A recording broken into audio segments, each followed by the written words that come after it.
The hardest thing, the strangest thing, and the easiest thing I've ever done is be myself. Be yourself. When you meet someone new, be yourself. If you're not good enough for them, they're not your people.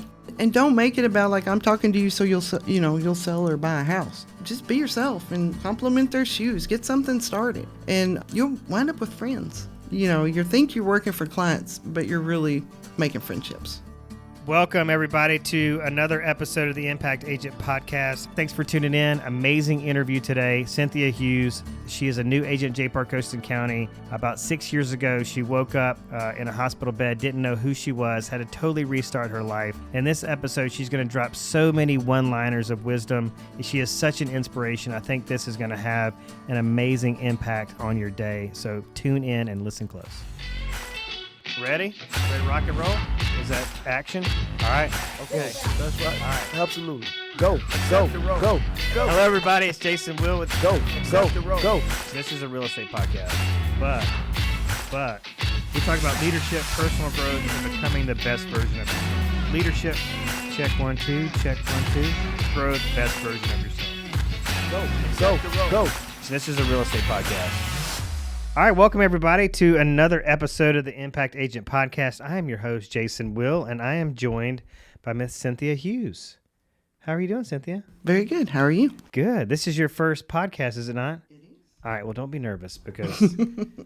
but this is the Impact Agent Podcast, and this podcast is about people that have impactful stories. And one thing I love about some of the momentum that this podcast is gaining is that I talk to people and they're like, oh my gosh, you got to interview this person. They have an amazing story. Right. And so Tanya Ralston is a JPAR agent. You were now a JPAR agent. And as soon as she heard that you were coming on board, she's blowing my phone up going, you got to get Cynthia on your podcast. She has an amazing story. So I appreciate you driving all this way. We're recording live from Deep Fried Studios here in Mobile, Alabama.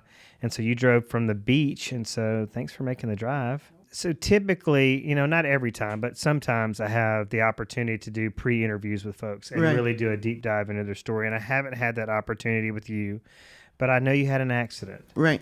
And you suffered a brain injury, correct? I did. So just tell us a little bit about what happened. I was stopped behind a stoplight. I was stopped because someone was turning, and the people behind me were just seeing a green stoplight. So they rear-ended me at full speed. Wow. How fast do you think they were going? They said they were going 65. Good Lord. So, yeah. And so you're at a complete stop at a red light. And they just behind an actual green light, yeah. And they just ran into me like I wasn't even there. Gotcha. So the light had just turned green. Mm-hmm. And then when they were coming over, all they could see was the green light. Right. They couldn't see you. Yeah, exactly. So after that, I don't remember a whole lot. Yeah. I remember waking up I remember the trauma unit. I remember seeing people, lots of people. And then I don't remember anything for a while. Yeah. So I lost a lot of memories. So even back, when I was young. Wow. I don't remember raising my son. I see pictures of him when he was younger, and I don't know who it is. It's surprising, to be honest. What was the recovery process like? I spent 2.5 years in a brain injury rehabilitation facility.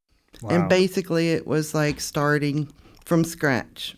I do remember the first thing that I do remember there is those things that you give kids that you pull the string and it says the cow goes moo and it makes the noise and all that. That was one of the first things that they had us doing because I was getting all my animals mixed up. I was getting all my silverware mixed up. I couldn't drive, of course. I was walking weird. Several things were going on. So I went there for 2.5 years and had therapy in all different areas. Well, here's what fascinates me is I don't know if you necessarily recall where you were going that day or if somebody has told you where you were going that day, but you were going somewhere and your life just basically came to a screeching halt. And in a lot of ways, you've had to start from scratch. But where were you in life? Like, what were you doing for a living? And what was all the collateral damage? I was a surgical first assistant. I had gone to 2 years of surgical tech school, worked 5 years, and went to 2 years of surgical PA school. So I just started my own surgical PA business because I was getting requested by surgeons to go assist them. So I was getting ready to do my first marathon. I was in a really prime part of my life as far as my athleticism and my career. And how long ago was this? 6 years ago. Wow. And 2.5 of those were in rehab. So, Yeah, and you're still very much in this. I mean, it's just a day-to-day progress type thing? Yeah, I mean, when I went into rehab, I have the paperwork. It said that my math skills were like at second grade, and my reading was just, comprehension was nothing. Like not even could read or something. And by the time I finished, I was way, way above my college level. So we retrained my brain. But I still have some issues, but I try to hide them. But then at the same time, it's like I'm hiding who I am. And who I am is this. I can't think of some words that are pretty easy, like an MRI. I couldn't think of that a while ago. Yeah. But, I mean, that's who I am. And that's my whole life. It's like before the accident, I know I was type A. I was very demanding of people. I was way up front. And now I take my time with people. Yeah. Yeah, because everybody's in a different place. And you don't know where anyone is. I think that's what fascinates me about you and a lot of the guests, frankly, that we have on this show is their response to circumstances. Your attitude around what has happened to you. And I mean, I can't imagine what it would be like not to remember my childhood, but just the humility that you have and the strength to just tackle every day. Because you mentioned you were in this prime season. There was a horrible interruption, but I mean, you're just fighting and really building an equally successful future, just in a totally different direction, right? So tell me a little bit about, I mean, you said you were type A. Have you always had this strength? Are you a religious person? Where does your strength come from? I'm not religious. I really go by the 4 agreements, Okay. which are basically you're responsible for your own behavior. What people say is about them, not you. Do your best every day. What your 100% is today will be different tomorrow based on how you feel. So if you ran 5 miles yesterday, you're wore out. You're not going to run 5 today. I mean, and that's just like in everything. You called 20 people today, you're wore out, maybe you'll call 10 today, tomorrow or something like that. So every day is different. And basically, use your words only for good and positive. I mean, even if you have to speak to someone and, maybe correct them or just try to help them see something differently, make sure it's in a positive way. Have you been a fan of the 4 agreements prior to the accident? No. So, that came into my life afterward. Do you have any recollection of how they came into your life? I don't remember, but I just know that I go by them and I listen to that audiobook a lot because it's very calming, but it's also it leads you in good directions. Yeah. It reminds you. Yeah, helps you with your perspective. Yes. Mm-hmm. Did you ever have any thoughts of turning to, well, I guess the best way to put it is having a victim mentality. I mean, you don't have a victim mentality. Did you ever, kind of See, buy into that? The thing with brain injury is there are probably a lot of people that are homeless that have brain injuries because somehow they got away from their people. Yeah. And then while they were on the street, somebody gave them who knows what, and then they just turned into street people. And my mom lived really close to me and she kept a really good eye on me. And I did some things during that, was not drug related or anything, but dangerous. Someone said, you need to come to this art class we're having. I think it was something bad. I think it was it was a great farm. Might have been a cult or something. So me and the dog got out of there. Yeah. But, yeah, so, I mean, there were things that my mom really protected me from. Yeah. Yeah. I mean, I didn't want to waste that time being a victim, It's like, I'm not dead. I'm not in a wheelchair. People are helping me move forward, and I'm going to give it everything I have. Was there any loss of life in this accident, or did everybody walk away okay? Everyone walked away. Have you met the people that rear-ended you? Do you know anything about them? No. Mm-mm. Someone said that they came to the door, and I don't remember any of that. So, Yeah. I don't know. And I guess, did insurance cover hospital bills and all that stuff? Oh, yeah. Everything was taken care of in that nature. Yeah. it was definitely a change of my entire life. When did real estate get on your radar? I moved here because at that point in my life, I was, you only live once. I want to live at the ocean. Yeah. I mean, you know, I might die tomorrow. I'm going to be at the ocean, you know? Right. So I came down here and I started doing some concierge work, just a little bit in condominiums and stuff. And then I really started just liking helping people with real estate, helping people with concierge vacation. And then basically I'd always thought that real estate agents had to be fancy and had to wear high heels and dresses. And I mean, I'll wear a dress, but I'd rather wear what I have on today. I'm much more comfortable. Right. You too? Yeah. Same? Yeah. Yeah. But I'd rather be comfortable. So I sort of got that out of my mind, and I just went for it. I felt like I prayed, what am I supposed to do? Lord, show me. And he said, real estate. And then it's the next day someone said, you know, you should go into real estate. And I was like, oh my gosh, okay. Yeah. So it was definitely by the grace of God. Yeah. It sounds like there's a strong fate component to your story, you know, because you were able to recognize some changes in your personality and your demeanor, how you handle people. So, I mean, you're able to see blessings that have come from this big time, right? I appreciate so much that I think people miss, you know, because when I was in rehab, there were people that were way worse off than me. And, you know, I hope they're okay. There were people that had been shot in the head, you know, and they didn't know that they were struggling. And that was the hardest part for them, was they didn't realize they were struggling. So they lost that component of their mentality. So, you know, they were like this close to your face, and you're like, before COVID. And you're like, honey, you're really in my face. And they're like, well, I need to tell you something. And I was like, get out of, you know. Yeah. So they had to put like a hula hoop around him, and he couldn't get around, you know. So they had ways to teach him that being this close to someone is kind of uncomfortable. It makes people uncomfortable. Right. Well, I imagine that's got to be a pretty amazing gift. I think most of us go through things where we get moments of clarity, and we're like, get moments of true gratitude where we're like, we're in the moment. But I know for me, I've got to have something traumatic happen before I'm like, oh my gosh, I'm really grateful for this moment, because my brain is just going so fast. And it sounds like you're in that moment kind of all the time. That's your reality. That's my reality. And you can train yourself to be in that reality. You just have to like slow down just a little bit and just look around and, you know, realize that I made it on time, kind of. You're not upset that I was an hour late because I got confused. I mean, that's beauty to me. That's wonderful people in my life that aren't upset with me because I got the time wrong. Yeah. I appreciate that, and I thank God for that, you know, to have someone in my life that's not upset with me right now. And when you said, you know, when I was nervous about this, you said, I got you. And I thought, I've been in this business for 4 years, and I'm production. I'm in production. No one's ever told me that.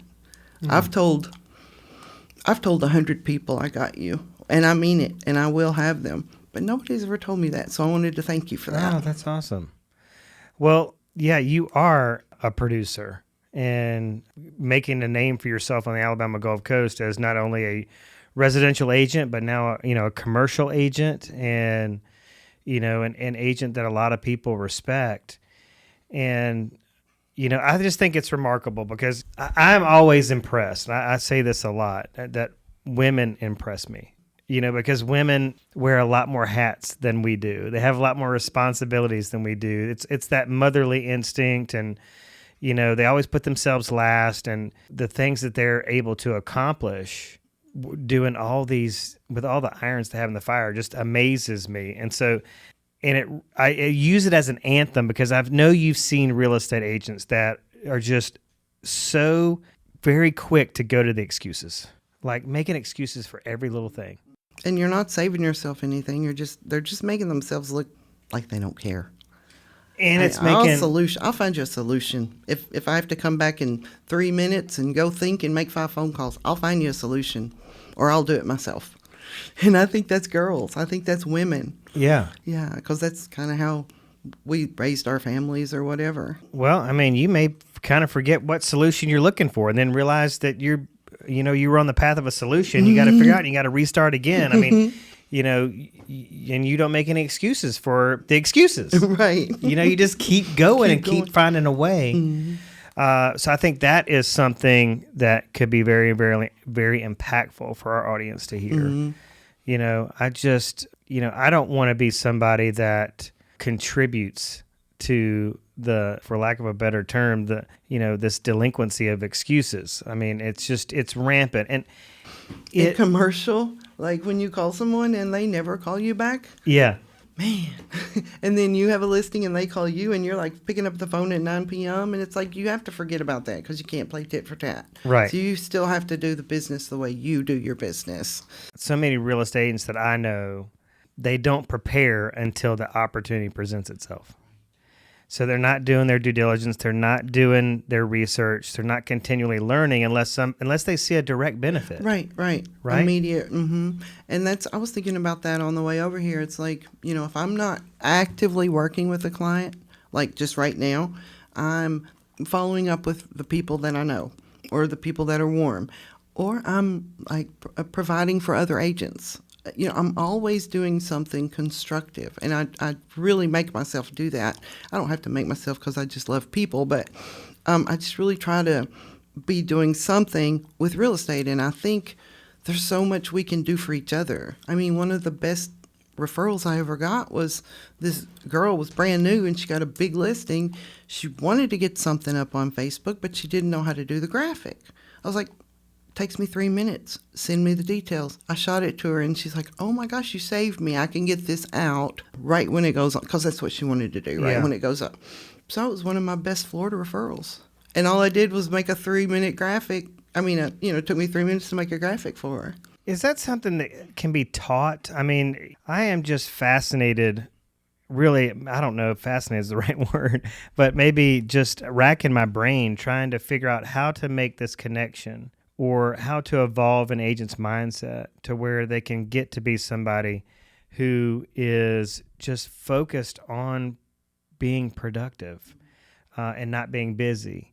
Do you catch yourself? Are you always just focused, or how do you stay focused on just being productive? I just know that if I'm working with a client or, actively putting all my numbers in or whatever, that's one way. And then the other thing is fun, helping other clients produce or helping them figure things out and stuff like that. It's just, I feel like that's the whole real estate. I mean, I feel like that's the whole purpose of why we're here, is to help other people, whether they're buying houses, whether they're new agents, or, whether they're trying to figure out how much their house is worth or their property. I think we hold many roles. I think there's a lot of wisdom in what you just said. How the measure of productivity is whether or not you're in the service of others. And that's pretty powerful. So I have no idea what mentorship or coaching program I was in at the time, but it was an exercise where every 15 minutes, the coach wanted us to write down what we were doing. And it was just like a productivity audit, really is what it was. And so I'm constantly, advising agents to do that, because I'll hear from the agent, like you said, that was creating the graphic, and they'll be like, I spent 3 hours creating this graphic or trying to figure out Canva. And I'm like, why don't you just call somebody? Right. Just post it. I'd love to do it. Yeah. I mean, I do try to balance some things. Like numbers aren't I can do them, but they sort of take over this side of my brain, and they're not very relaxing.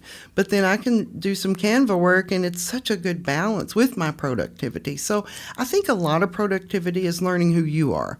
And there are some needs in there that you have, like I need to do numbers, but then I need to do some art just to make both sides good. Yeah, so knowing what your strengths and your weaknesses are, hire, double down on your strengths and hire or ask for help for your weaknesses. And don't be afraid to ask for help. And if you ask for help and someone denies you or says, you need to go do this, those aren't the people you need to be around.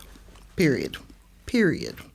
Yeah, so you have a great mindset. You have a focus on productivity, a focus on serving others, and you're in an industry where you often have to work with numbers. Those stress you out. At the same time, I'm sure you have conversations with family members and you don't recall a single minute of what they're talking about, but the memory, you're a focal point of that memory. I mean, my short-term memory is better, But then sometimes it slips a little bit, and Jacob knows. I've asked him. I was like, have I ever repeated anything to you? And he's like, one time. And I was like, okay, did you call me out on it? And he said, no. He said, but if you start doing it a lot, I'm going to tell you, so you can either get more rest or take more vitamins or do something, to help you have better short-term memory. Well, so a part of our job is meeting new people continuously, right? Mm-hmm. So you're constantly getting into new relationships. Mm-hmm. Is there a self-conscious component to that first interaction? How do you overcome this? When does the elephant in the room show itself, and how do you deal with it? The hardest thing, the strangest thing, and the easiest thing I've ever done is be myself. Be yourself. When you meet someone new, be yourself. If you're not good enough for them, they're not your people. Yeah, so you're not prefacing it with like, hey, before we get started, I just want you to know I've had a traumatic brain injury. No. I mean, if I start losing my words, if we're in a really tense situation and I start losing my words, I might say, sometimes I suffer from aphasia. But it's nothing tense like anybody's upset with each other. But if we're just really like trying to break down numbers or something like that, I'll just say it because it takes the elephant out of the room. Yeah. Like sometimes I suffer from aphasia or something like, Right. Or and most people will help you. Most people will go, oh, yeah, that's an MRI or whatever, Or, well, like you said, emergency room. People will help you and they don't care because maybe it doesn't happen as much. But if I get it in my brain and I start focusing on that, I'm losing my focus on everything else. So I just have to let it go. You just have to let it go.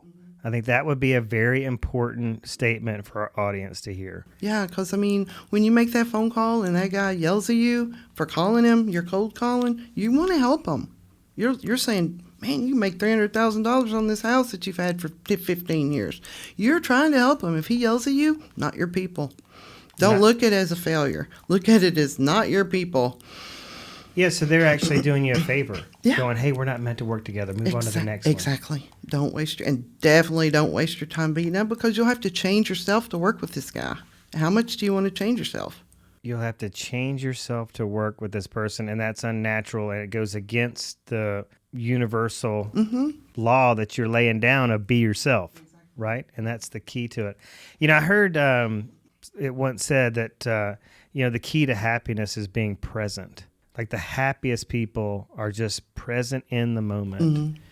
Mm-hmm. And then you mentioned like the path to that is, trying to slow down. Is there any advice you could give to me to help me slow down? Are you a meditator or anything like that? No, I think that you can train yourself to be in the moment and conscious inside the moment. You can train yourself. Just like right now, like with the man that was telling you what are you doing in 15 minutes? Mm-hmm. Train yourself to drive down the road and say, oh, that's a pretty tree. Or I didn't know bushes turn that color, or something like that. And definitely watch your negativity. Because, I know people driving, like somebody will pull out in front of them and they're like, oh, rah, rah, rah, rah, rah. Right. And I'm thinking, here's how I think about it. I'm like, man, you had a rough day.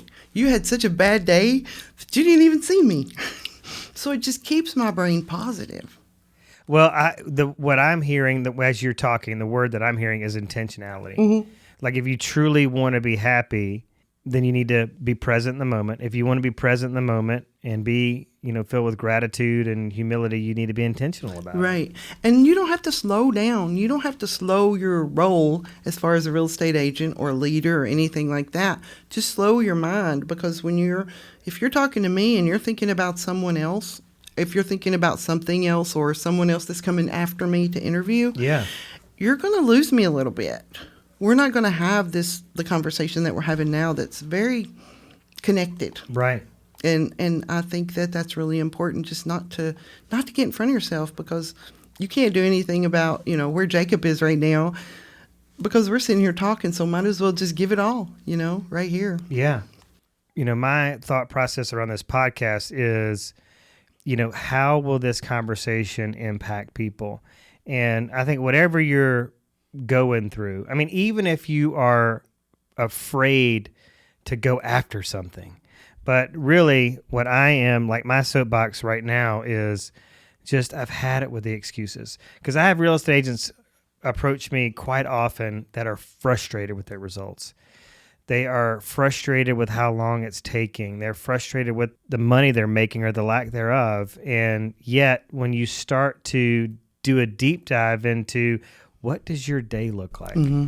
What are you spending your time Basically, how are you shooting your own self in the foot? Right. And then they don't want to take responsibility for that. And yet, I'm sitting next to a very productive real estate agent who, has to deal with the fact that memories of raising her own son are not there anymore. Right. And may never come back. Right. And so you could choose to wallow in that, or you could say, listen, I'm not going to waste my time wallowing in that and feeling sorry for myself because I only get this one life. And the people that are giving you excuses and complaining, it's like they need to find themselves.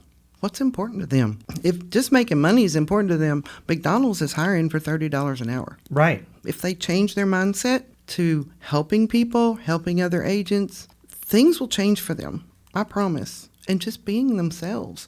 And the thing about being yourself, the worst part about being yourself is when you're rejected. It is rejection. Because they didn't reject, this fake lady sitting here. They rejected me, and they know exactly who I am, and I was putting myself out there. Mm-hmm. That rejection is awful.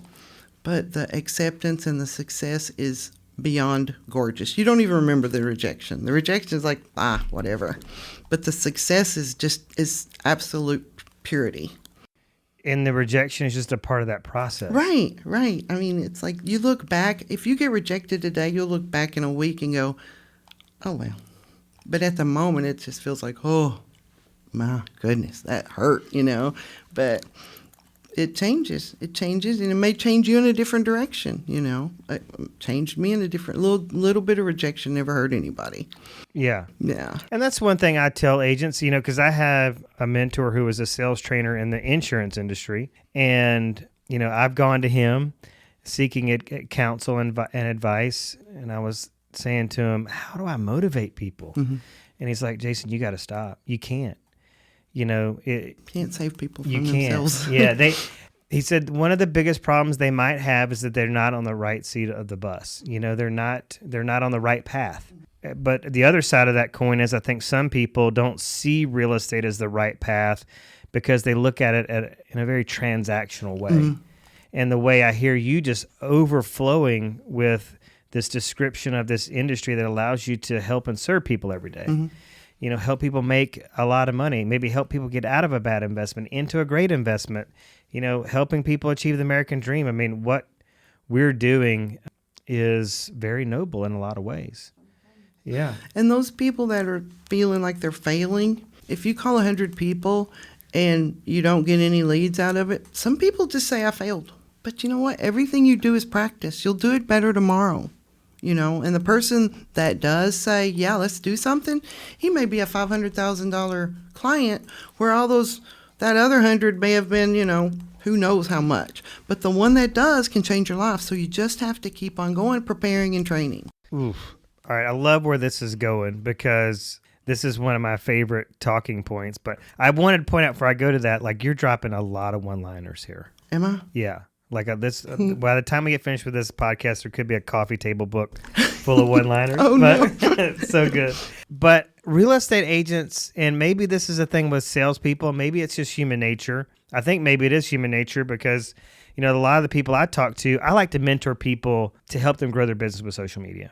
Like I'm working with a roofer right now and helping him, got him to get on social media and start putting himself out there. But they're scared to death. They're like, if I'm going to get on social media, I got to appeal to everybody. And everybody I call, every cold call I make, if it doesn't turn into a relationship, right, it's a failure.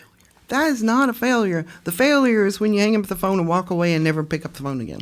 Yeah, I used to be one of those agents. I would get rejected and I would just clock out for the rest of the day. Mm-hmm. I think that is part of the reason why I'm a good trainer because I've made every excuse. I have, submitted to every fear. I've done it all, but I've come through the other side. Right. And you believe that for other people, and that's why you work with them, because you believe that they can go there too. Yeah, I want them to feel this, this freedom to live a life on your own terms. If I want to experience something, if I want to own something, the simplest example I give people that really resonates with a lot of the audiences where I'm teaching is, I like to go to the grocery store and not go on a budget. Oh my gosh, walking out of the grocery store or walking into the grocery store and shopping and walking out and, not worried, that's phenomenal. I mean, so you don't simple, even, but feels so good. Like, and every time I push that button, thank you, Lord. Right. Thank you, Lord, for letting me go to the grocery store without worrying. And my wife and I love to travel. And, we were talking the other day, COVID, took a lot of that away from us. And we like to go to real estate events. We like to do a lot of things. We like to combine, exploration with learning and all that stuff. But we're starting to get our travel calendar back and ramped up. And we were like, oh my gosh, we've got so many phenomenal experiences coming up. And, I look at the faces of these agents that could have that. Like I was talking to an agent. She's since left our brokerage, gone to another brokerage, seeking greener pastures. I don't believe she'll ever find it. I don't wish that, I hope she does. But I said to her, she wanted to take her family to Disney World. And I said, well, you know what would be a great accountability partner for you is to go home, call a family meeting, get everybody sit around the dinner table and go, Mom put a deposit down on a Disney trip. Mm-hmm. And in order for us to pay for this in 6 months or wherever the date rolls around for this trip, you got to ask me how many calls I made today, how many appointments I said today, all that stuff. And she was so fired up, and it was like a revolutionary moment. And there were no more coaching calls after that. And there was no Facebook announcement. I told her, I said, because social media is a great accountability partner. I was like, put that on Facebook, live it out and proud, put some, no pressure, no diamond. Clients are looking at that like, dude, this girl is wanting to rock it. Let's call her. She is ready. Yeah. As opposed to, she's just throwing something on Facebook. She just made herself accountable. Right. If she put it on Facebook. So people are going to be quick to call. So you understand that it doesn't take a lot of transactions to put together a great year, and you don't have to appeal to everybody. I mean, most of my transactions are cold calls, but they're cold calls around things. So they're not like blank cold calls, like somewhere I don't know about. Yeah. It's around something that was listed or something that I had listed or something that I sold, and I just made the circle. And, I had something to talk about, which makes it easier for me as far as cold calls go. But most of mine are cold calls. Well, let's unpack that a little bit in case a new agent's listening going, all right, well, I don't really understand what she's saying. So you sell something, maybe you call around and just tell people, hey, did you know, just wanted to let you know I sold this. Right. And we got this much, and I ran some numbers on your place, and this is how much you could get. Love the area. Y'all looking to move? You looking to stay? Y'all looking for a second house on the beach, So, I mean, there's a conversation that can be had based on a sign in the yard.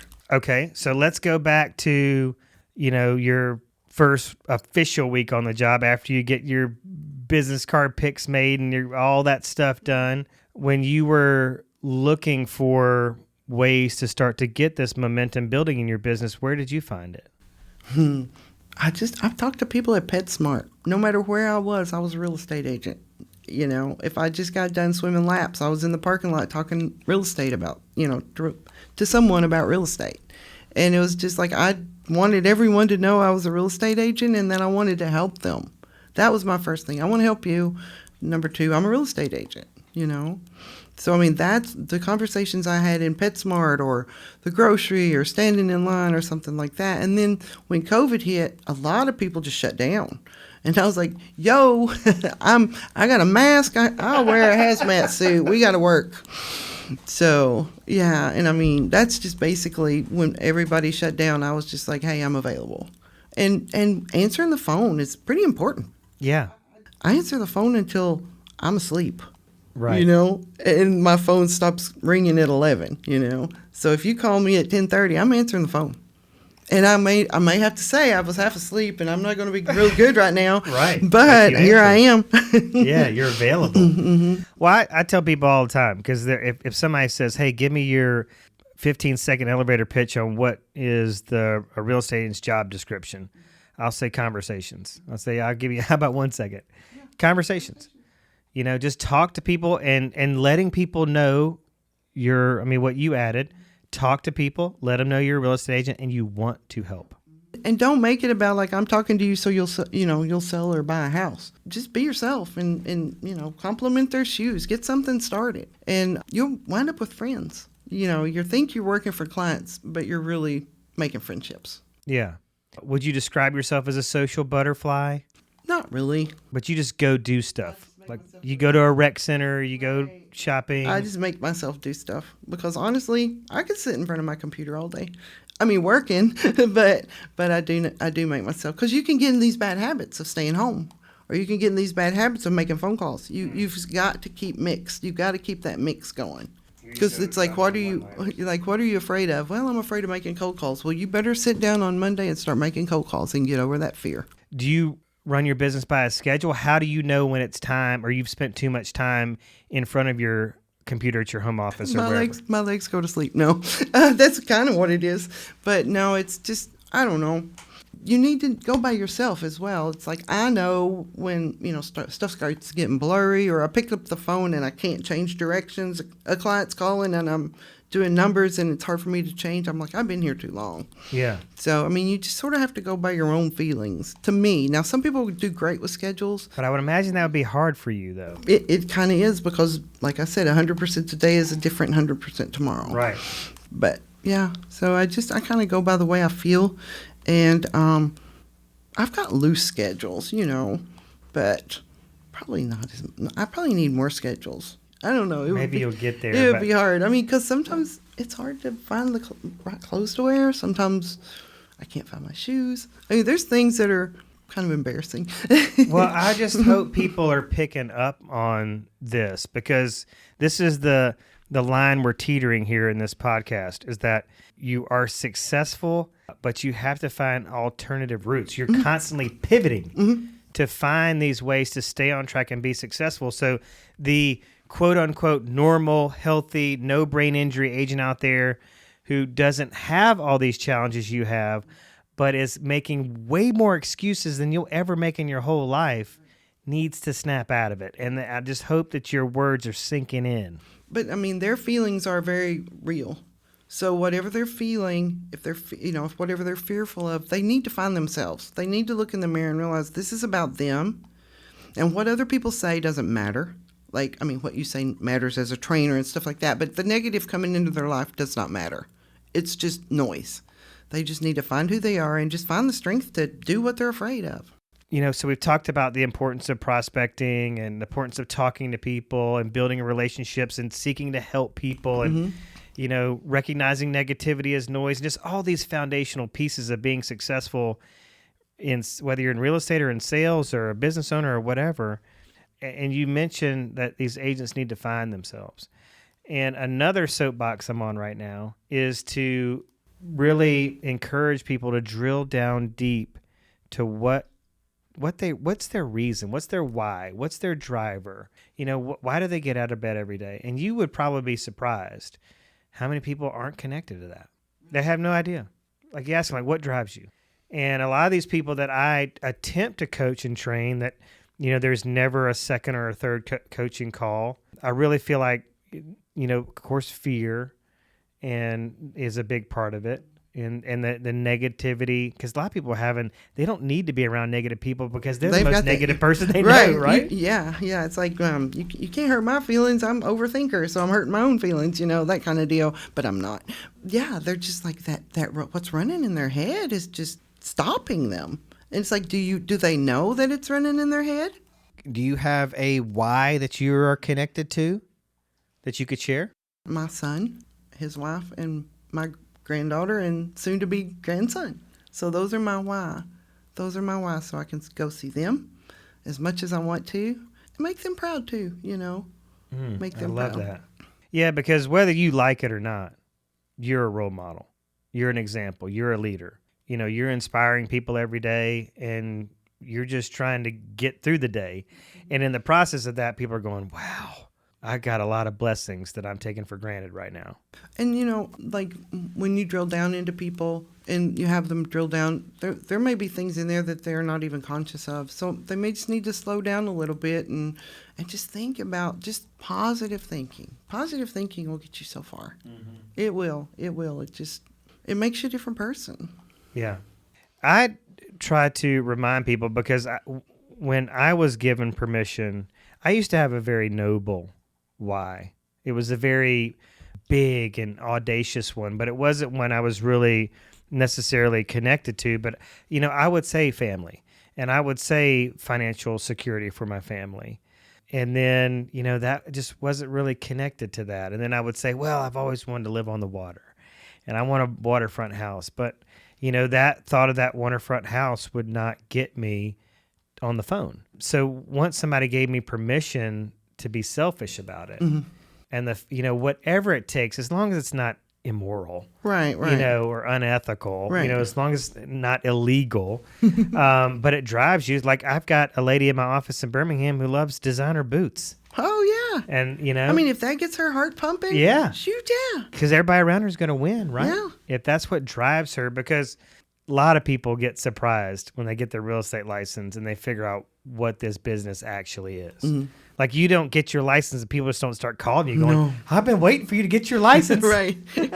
I wanted something else 5 years ago, but you weren't a real estate agent. So I waited. I waited for you to get your license. Yeah. Surprise. Yeah, no, it's hard, but if you just stay focused and talk to as many people as possible in real life, on the phone, and be yourself, because being yourself is going to make you unique. Because there's nobody else on earth like you. And if you're trying to be someone else, then you're just being someone else. And people see through that. People hear through that, So I think people really connect when you're yourself.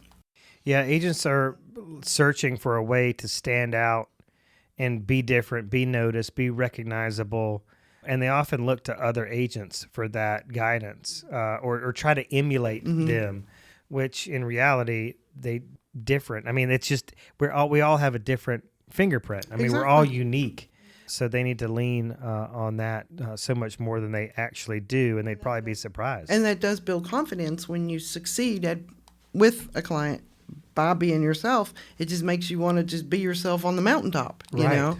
So that's a very good return. I want to take all these like one-liners that you've dropped and just put them in bullet points and just put them out there and just constantly, even I want to reflect on them over and over and over, because it's just these irrefutable truths, right, in life. Me too. Seriously, we'll leave and I'll be like, what did I say? I have no idea. Well, that's good. All right, so we're running low on time. Is there anything that you want to say to the world? Do your very best, and I like JPAR a lot. I mean, you talk about being accepted as who you are, and support, and not taking all your money. And right. I don't know if I can say that on live or whatever, but that's the truth. Can say that. That's one thing I love. I mean, I'm in a position right now where I get notes of gratitude, whether it's somebody talk to me in person, sending me a text message, a Facebook message. And so that's why, that's a big part of my why right now. Mm-hmm. It's just the gratitude I get from agents. Hey, I was able to do this. I was able to pay off this debt. Right. But there's just so much more to what we're trying to accomplish. I think the money, to me, is icing on the cake. Mm-hmm. I think it's the fact that we're willing to engage in these conversations that we're having right now, going, listen, there's so many real estate agents that are qualified, that are getting out of the business because they weren't challenged. Right. Somebody didn't pull them aside and have this very, real and raw conversation with them about, you can do this. You can overcome your fear. You are meant for more. Don't give up. Stop making excuses. And I think that shocks people, because most real estate companies, like the one you came from, in my opinion, this is my opinion, they're in the business of collecting fees and money. And it's in let's recruit, because we can get these monthly bills, and these monthly bills will pay the rent and pay the profit. So the agents don't even really have to sell real estate. Right. Because we're getting these fees from all these other places. Nobody cares if you're selling or not. Yeah, so nobody challenges these agents. But you do need an office. Yeah. For some more money. Right. And so I think that shocks people when they sign on with JPAR and I don't see them for a while, and I go, where you been? What's going on? And I check in with you. Or I say, hey, listen, are you ready to kind of take it to the next level? Right. I think you're kind of underperforming. I did my first closing with JPAR a week ago, and I still have that screenshot on my phone, because honestly, I'll tell whoever I need to look at the camera, I was expecting some surprises in there. Zero surprises. It was exactly like you told me. Yeah. And I'm like, Yes. That shocks people too. They're like, "Oh my gosh, where, what's the catch?" And Yeah, there is no I catch. know. That was me too. I was like, okay, it'll show when I get paid. Nope, it was exactly what you said. All right, so we got to wrap up. Are you okay with people reaching out to you that are struggling? Maybe, they're just going through something. Because I know somebody's going to hear this and go, oh my gosh, this woman is so positive. She's so inspirational. I would just love to have a cup of coffee with her or communicate via Facebook or whatever. Most definitely. How can they reach you? What are you comfortable? bigbeachproperty@gmail.com or call me. Okay. 615-457-7400 is my phone number. Call me, text me. Cynthia Hughes, I really appreciate the time that you took out of your schedule to drive all this way and sit down with us. This has been an amazing interview, and I cannot wait to share it with the world. I want to encourage our audience to share it, to subscribe to Impact Agent Podcast, give us a 5-star review, but I know for a fact that if you're listening to this, you know somebody needs to hear this interview and maybe even connect with Cynthia offline. So thank you so much. All right, thank you. Bye. Thanks for listening to the Impact Agent Podcast. If you liked the show and got something out of it, please like the Impact Agent Podcast on Facebook and rate and review the show on iTunes or anywhere you listen to podcasts. This really helps us grow the show and helps other agents find it. Please share it with your friends and coworkers as well. If you want us to deliver the show to you via email every week, then email me at jason@impactagentuniversity.com and we'll send you the show every week.